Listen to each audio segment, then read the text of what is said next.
Good evening guys. Dito ako sa highway guys. Dito ako sa Parula. Ngayon nasiraan ako ng gulong ng motor namin guys. Ito yung hanap buhay namin, oh. Nasira. Ito yung gulong namin nasira. Wala pang pumupunta sa akin dito. Wala pang tumulong sa akin. Ito yung hanap buhay ko. Ito yung hanap buhay namin. Pangigib ng tubig.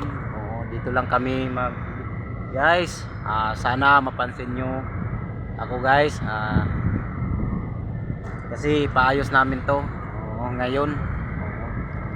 Ito yung mga kalat dito na balde guys. Ito mga kalat na balde, kasi nasira yung gulong namin.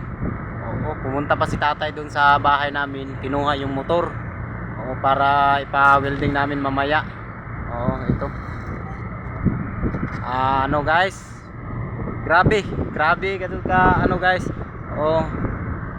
Ito yung pang-araw-araw namin na pang-igib namin guys, hanap buhay namin. Pang-araw-araw namin na mag-igib. Sana may makapansin dito nga sa video ko guys, at matulungan kami guys, kasi ang hirap ng buhay. Sana mapansin nyo yung video ko guys. Sa totoo lang, wala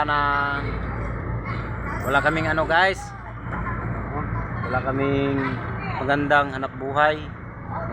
Ito lang karate, tapos nasira pa. Ito pa, nasira pa guys. Nasira pa yung gulong. Sa totoo guys, wala na akong tatay. Nanay ko na lang nandun sa probinsya namin. Tapos nasira pa yung gulong. Nandito ako sa Manila ngayon. Sana mapansin niyo yung ano ko, video ko. Sana mapansin niyo yung video ko guys dito. Sana matulungan niyo ako kasi mahirap ang buhay dito. Ito yung mga ano ko, kapitbahay dito sa Parula. Ano yung masasabi niyo dito sa ano? Tulungan niyo naman po ang mga tao dito po. Okay. Sana matulungan tayo. Sadat nga pala sa magulang ko yan. Ano yung magulang mo sa dito? Sadat nga kayo wala kayo munang, pati kay Nunoy Piyak. Shout out daw. Shout out sa kanila. Sadat kay Joy Pilay. Shout out. Sadat po kay Ate Monjak. Shoutout, sana matulungan niyo si Kuya. Sana matulungan. Tulungan niyo po si Kuya. Tulungan niyo po kami. Sana matulungan niyo ako dito kasi ano, ipawilde ko ngayon. Sana tumulong kayo sa akin mamaya, kasi kumuha pa si tatay ng motor.